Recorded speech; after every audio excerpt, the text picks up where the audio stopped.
I have a common question from so many people and especially parents of small children, that what can we give for continuous respiratory disorders, and what is there in Ayurveda to be given in a safe way which we can use long term, and it gives good results also, especially cough and allergic rhinitis and allergic coughs.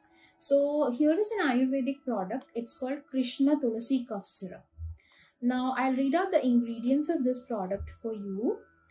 It has Krishna Tulsi, it's a variety of basil, Vasaka, ginger, Kantakari, Lavang, pepper, Pipali, Yashti Madhu, Ajwain, camphor, ela, honey. So this has no other additives, or this doesn't give the sedative effect like how the OTC cough syrups give. And it's 100% herbal, it's safe. This is the packaging.